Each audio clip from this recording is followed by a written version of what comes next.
하나님은 창조하실 때에도 에덴 동산에서 아담과 하와에게 하나님은 말씀을 하셨습니다. 에덴 동산 안에 거하라. 그리고 선악과를 다 먹지 마라. 하나님은 인간들에게 해야 할 일과 하지 말아야 할 일들을 말씀하시는 것 같습니다. 처음부터 그렇게 말씀을 하셨습니다. 하나님께서 이스라엘 백성을 하나님이 아브라함을부터 시작해서 아브라함의 후손들이 이삭과 야곱을 통해서 많은 민족이 생겼습니다. 백성이 생겼어요. 하나님의 백성으로 삼고 그들이 이제는 점점 많아졌을 때에 그들이 애굽에 있어서 종살이를 400년 동안 하고 지냈습니다. 여러분 40년이면 한 나라의 삶의 모든 것이 다 바뀐답니다. 어느 곳에 속해서 살든지 간에. 그렇다면 애굽에서 40년이 10번을 넘는 시간을 보냈다면 아무리 하나님의 백성으로 살았다 할지라도 저들이 이방인 애굽의 나라의 문화에 젖어서 살았을 것이에요. 그러니까 저들의 생각이나 저들의 생활 습성이나 저들의 모든 생각들이 많이 변화하실 거예요. 그런데 하나님이 아브라함을 선택하셨기 때문에 또 아브라함에게 약속한 말씀이 있기 때문에 하나님은 저 백성을 모세를 통해서 애굽에서 이끌어냅니다. 광야에 이끌어내시고 출애굽 19장에 보면 시내산이라고 하는 그곳에서 많은 이 이스라엘 백성을 전체 모으라고 말씀하십니다. 모으라고 말씀하시고 하나님이 모세를 통해서 하나님이 이 백성들이 어떻게 살아야 하는지 하나님이 원하시는 하나님의 백성으로 살아야 할 말씀들을 주시고 있습니다. 그것이 십계명이요 율법입니다. 그렇게 시작이 됩니다. 그 십계명 속에 하나님이 말씀합니다. 하나님에 대한 말씀이 있고 사람들이 지켜야 할 말씀들을 주셨습니다. 그 말씀 중에 오늘 본문 예수님이 말씀하고 있는 이 말씀이 그곳에 담겨져 있습니다. 간음하지 말라. 그렇게 말씀을 하셨습니다. 그리고 난 다음에 이어지는 말씀이 무슨 말씀이냐면 이어지는 말씀이 이런 말씀이 있습니다. 함께 들어보면 이렇게 말씀합니다. 내 이웃에 있는 것을 탐하지 마라. 그 어떤 것도 탐하지 말라는 것입니다. 그 이웃을 그의 남종이나 여종이나 그의 소나 그의 나귀나 물은 내 이웃의 소유를 탐내지 말라 그랬습니다. 그러니까 앞에 있는 간음하지 말라 하고 난 다음에 이어지고 난 그 뒤에 이어지는 말씀이 내 이웃에 있는 그 어떤 것도 탐하지 마라 그랬습니다. 중요한 말씀을 어떻게 생각하면 반복하는 말씀이고 아주 강하게 말씀하시는 의도가 담겨져 있습니다. 간음이라고 하는 말씀을 하시면서 이어지는 말씀이 내 이웃에 대한 그 어떤 것도 탐하지 말라 하신 말씀이 이 이스라엘 백성들에게 주어지고 있습니다. 백성들에게 하시는 이 말씀을 가만히 들어보면 그겁니다. 간음이라고 하는 이 자체도 사실은 나와 함께 하지 않은 다른 누구를 다시 탐하는 이것에 대한 말씀을 담고 있습니다. 예수님 말씀하시는 말씀 오늘 이 본문의 내용이 보면은 마음의 음욕을 품으면 그러게요. 그 음욕을 품은 것이 벌써 상대방의 자기의 것이 아닌 다른 사람에 대한 마음속에 품는 욕심이 담겨 있어요. 탐욕이 담겨 있어요. 그것이 마음에 자리 잡게 된다는 것이죠. 예수님이 지금 그것을 여기에 담고 있습니다. 우리에게 허락한 규범을 잘 유지해 나가면 올바른 생활을 하고 거룩한 삶이 될 수 있습니다만은 우리에게 그 허락한 규범을 벗어날 때는 하나님은 원치 않고 또한 성경에서 그것을 죄라고 말씀하고 있습니다. 우리 인간의 속에서는 살아가는 동안에 알게 모르게 우리의 마음속에 탐욕이라고 하는 것이 작용하고 있습니다. 알게 모르게. 아마 이 탐욕이라고 하는 것을 벗어날 수 있는 사람이 아마 없을 것이라고 생각합니다. 어린아이에서부터 성인이 되어서 살아갈 동안 남자고 여자고 가난하든 잘 살든 못 살든 배운 사람이든 배우지 않는 사람이든 가릴 것 없이 우리의 인간의 마음속에 이 탐욕이라고 하는 것이 우리 속에 뭔가가 작용하고 있는 것을 떨칠 수 없는 것을 우리는 사실입니다. 자, 생각하면 우리의 마음속에 이 탐욕이 있는 순간에 우리가 생각하지 못한 것이 있어요. 그것이 뭐냐면 내가 알지 못한 내 마음을 빼앗기고 있다고 하는 사실을 우리는 모르고 있습니다. 그것이 빼앗기고 있는 순간이에요. 내 마음이나 내 생각이나 모든 것이 빼앗기고 있는 순간이에요. 요한복음 13장에 보면 가룟 유다가 예수님의 제자 중에 그 재물을 담당하고 있다고 하지 않습니까? 그런데 이 사람이 재물에 대한 욕심이 있었던 것 같아요. 근데 거기 성경에 뭐라 하냐면 마귀가 그 사람 가룟 유다의 마음속에 들어가서 재물을 탐하는 욕심을 갖게 하는 것이 그 속에 작용하고 있는 내용을 담고 있습니다. 뭔가가 욕심이 생기면 내 마음을 조절할 수 있는, 다스릴 수 있는 것이 내게 있는 것이 아니라 남에게 빼앗기는 순간이에요. 엄청난 거예요. 다시 말하면 무서운 작용을 내가 내어주고 있다고 하는 것을 우리는 모르고 있습니다. 그것이 순간적이에요. 이것을 어느 순간에 우리가 다쓸 수 있는 것이 놓치고 마는 그런 순간이 있다 하는 것이에요. 이런 것을 보면 성경에 간혹 대표적인 것으로 나타나는 걸 보면 야곱의 아들 요셉이 형들에 의해서 17살에 남의 저 먼 곳 예국이라는 곳에 팔려나가지 않습니까? 팔려서 보디발의 집에 그가 종살이 하고 있을 때 그의 보디발의 아내 되는 그 사람이 이 요셉 젊은 사람에 대해서 마음을 빼앗으려고 욕심을 품었다고 하는 내용이 거기 담겨져 있지 않습니까? 그것만 아니에요. 다윗이라는 사람이 전쟁하고 있는데 자기만 한가롭게 옥상에 거닐고 있다가 저 밑에서 목욕하고 있는 여인에 대한 마음을 훔쳐보게 됩니다. 자기도 원치 않게 그에게 마음이 가는 거예요.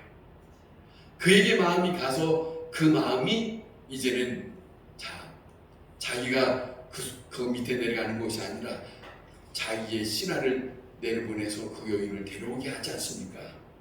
엄청난 일을 범하는데 데려오는 것뿐만 아니라 그의 남편을 죽이는 데까지 합니다. 그 여인을 탐해서 무서운 일을 해요. 하나님을 이걸 보고 엄청난 노하는 마음을 가져요. 선지자를 보내서 왜 이런 일을 범했느냐 하는 일을 말씀을 듣게 됩니다. 자, 이런 상황이 있습니다. 마음의 음욕을 품는 그 자체가 예수님은 뭐라 하냐면 행동했다는 것을 말씀하시는 것이 아니라 행동한 것만 두고 말씀하시는 것이 아니라 그 이전에 대한 마음에 대한 것을 말씀을 지금 짚고 있어요. 행동하기 이전에 마음의 음욕을 품는 것, 그것이 이미 가능한 것이다. 행동하기 이전에 마음이 저 사람에 대한 마음을 빼앗고자 하는 마음이 여기에 있다면 그것이 바로 죄를 범한 것이다 라고 말씀하시고 있는 것을 우리는 다시 한번 깊이 주의 음성으로 듣게 하시고 있는 말씀을 우리는 접하고 있습니다. 생각하면 저는 곰곰이 생각합니다. 로마서 7장에 바울이 말하는 것을 우리는 다시 한번 생각하면 마음에 원하는 것이 있다. 마음에 원하는 것은 하나님의 뜻을 쫓아 사는 것일 것이에요. 그런데 마음에 원하는 것이 아닌 것이 자기로부터 나온다라고 고백을 해요. 그것은 하나님이 뜻하지 않는 다른 것이 나온다는 것을 그가 고백하고 있는 거 아니겠습니까? 그런데 다윗이 7장 15절 21절 거기서 거듭거듭 자기 자신에 대해서 자기에 대해서 남에 대한 얘기 아닙니다. 자기 스스로에 대해서 말합니다. 내 속에 있는 죄다 이럽니다. 내 속에 있는 죄다. 원치 않는 내 속에서 발동하는 것은 그거는 가차없이 내 안에 있는 죄라고 고백하고 있어요. 이게 진실입니다. 이게 진실이에요. 우리는 스스로 괜찮다고 생각하고 자 나는 그럴 사람이 아니다라고 생각하고 아니 나는 믿음이 좋은 사람이야. 아니야 나는 하나님 앞에 잘 살아 이렇게 생각하지만 한 얘기 드릴게요. 서울의 큰 교회에서 목사님이 권사를 뽑는 일에 사람을 세우는 일을 했습니다. 그 중에는 한 번 이혼한 사람이 있었답니다. 그런데 다른 사람이 그걸 알고 있어요. 여러 사람이 목사님의 사무실에 와서 목사님 앞에 항의를 했답니다. 목사님 어떻게 이럴 수 있습니까? 어찌 이런 사람에게 권사를 시킬 수 있습니까? 직분을 줄 수 있습니까? 항의를 했답니다. 목사님이 그들을 불러다 놓고 이리 오시오. 앉으세요. 나도 하나 물어봅시다. 당신들이 지금까지 살아온 동안에 당신의 마음속에 당신의 남편과 한 번 이혼하고 싶은 마음이 한 번도 없었습니까? 물어드려요. 이 말 한마디에 그들은 말을 못하고 돌아갔답니다. 뭘 말하는 겁니까? 이 세상에 하나님 앞에 살면서 깨끗한 사람 없어요. 다 뭔가가 마음속에 악을 품고 있다고 하는 것에 나는 아니오라고 할 사람이 없다는 거죠. 그걸 주님은 잘 알고 있어요. 이걸 알고 있기 때문에 자 이것이 바로 인간입니다. 인간이라고 해서 별다를 거 없습니다. 무서운 것은 자 다른 것이 아닙니다. 드러나는 것이 아니라 드러나지 않은 것이 있다는 것이죠. 그러지 않습니까? 또 하나 말씀드리면 요한복음 8장에 이스라엘 백성들이 율법 속에서 사니까 가늠하다가 한 여인을 잡아온 사건이 거기 기록이 되어 있어요. 잡아와서 예수님 앞에 딱 세웁니다. 예수님이라고 하는 분이 뭐 이러고 저러고 하는 사람이니까 딱 세워놓고 예수님을 시험해 보겠다고 하려고 그러겠죠. 세워놓고 다 둘러서 있습니다. 둘러서 있는 가운데 예수님은 조용하게 말씀합니다. 너희들 중에 죄 없는 자가 돌로 이 여인을 치라. 저 사람들이 이 여인을 예수님의 율법을 범했다고 하는 말 한마디 떨어지면 돌로 치려고 다 소리 들고 있습니다. 돌로 쳐라. 그 예수님의 말 한마디에 저들이 돌 치도 못하고 하나하나가 다 돌을 내놓고 갔다는 거 아닙니까? 뭘 말하는 거예요? 자기 자신들도 율법 앞에 하나님의 말씀 앞에 떳떳하게 나는 이라고 말할 수 있는 사람이 없다는 것이죠. 그걸 거기에서 제시하고 있는 거 아니겠습니까? 자, 예수님은 인간이 죄를 범할 수 있다는 걸 모르는 거 아닙니다. 알고 있습니다. 잘 알고 있습니다. 너희가 가늠할 수 있다는 것 예수님은 알고 있어요. 알고 있기 때문에 말씀하는 거죠. 가늠하지 마라 하는 거지요. 자, 그런데 가늠하지 마라 하는 것은 에덴 동산에서 선악과를 따먹지 말라 하는 것과 별다를 바가 없어요. 따먹을 수 있을 거라는 걸 하나님이 모를 리가 없어요. 따먹을 거라는 걸 알면서 말씀하신 것이요. 그러나 중요한 것은 이제는 너희의 선택이라는 거죠. 이럴 수도 있고 저럴 수도 있다. 할 수도 있고 안 할 수도 있다. 이거지요. 그거 아니겠습니까? 그 조건이 여기에 있는 것이다 하는 것이죠. 자, 그것이 중요한 것은 마음에서, 여기에 오늘 예수님이 말씀하는 것은 가능할 수 있는 것은 마음에서부터 시작하는 것을 너희는 알아. 알거라. 그거지요. 자, 마음에 음욕을 품으면 그 마음에 음욕을 품은 것을 이제는 여기서 다스려야 돼요. 내가 몰아내야 돼요. 내가 그것을 끌어내야 돼요. 그렇지 않습니까?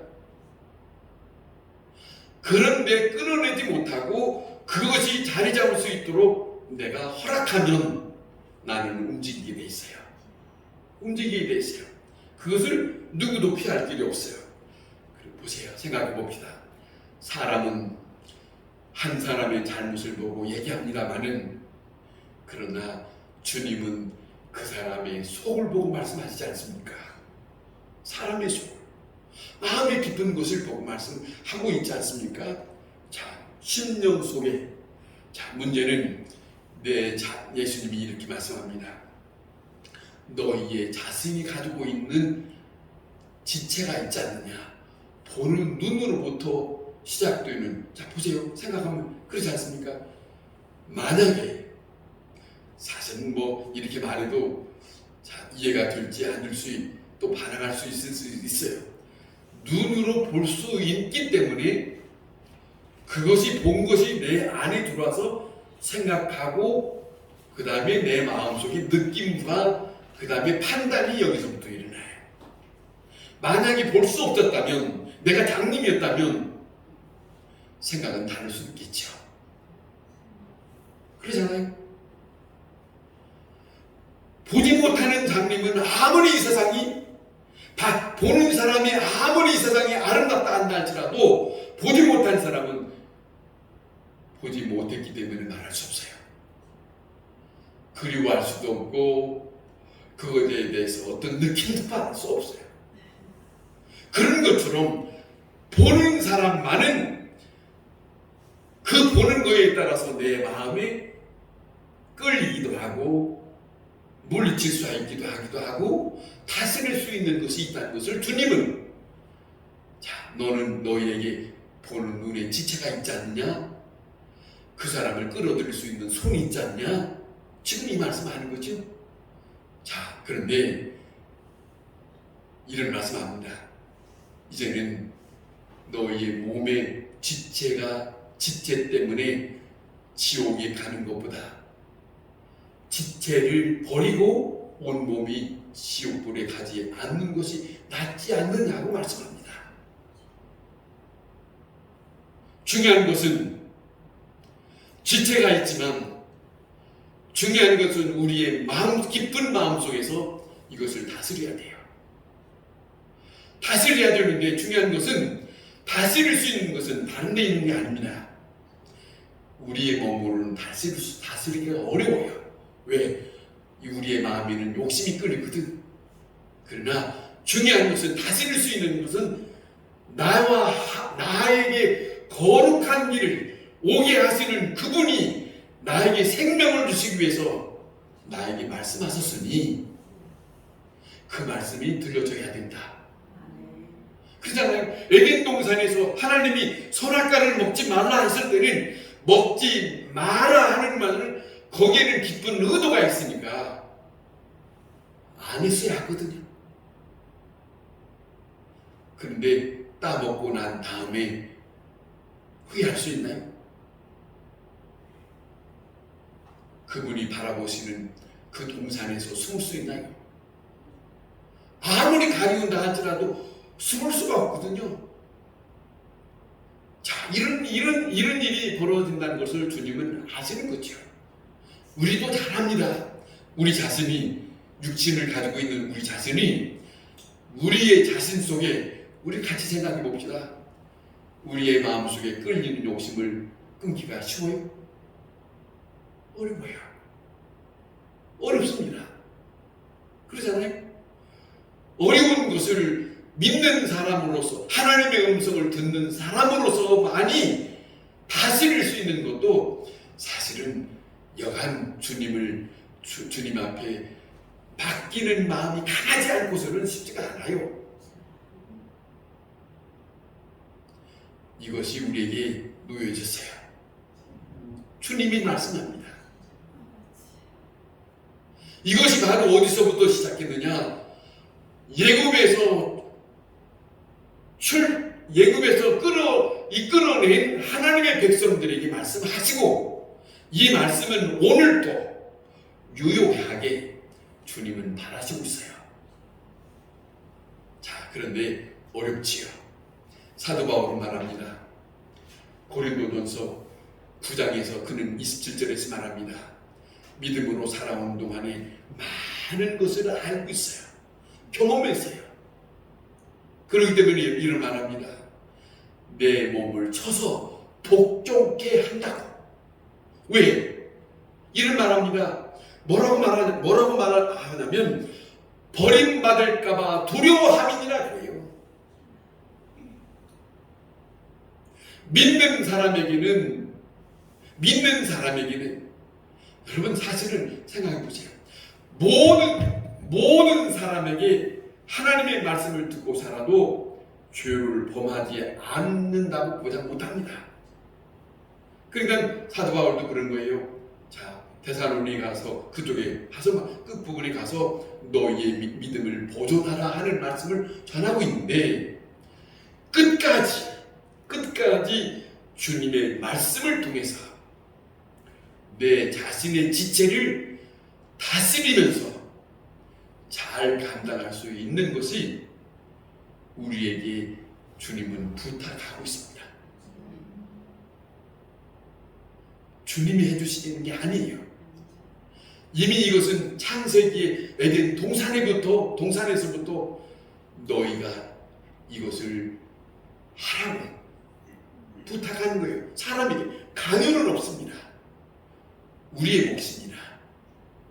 우리의 몫을 주님은 어떻게 하는가 하는 것을 바라보기를 원하시는 거예요.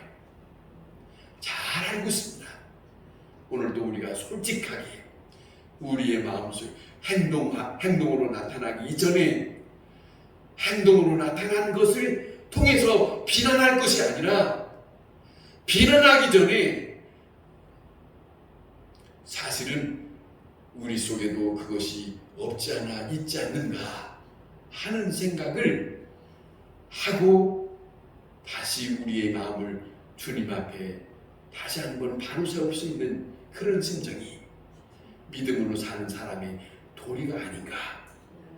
이것이 하나님의 말씀, 주님이 우리에게 귀한 말씀으로 들려주시고 있다 하는 말씀을 우리가 함께 하기를 바랍니다. 기도하겠습니다.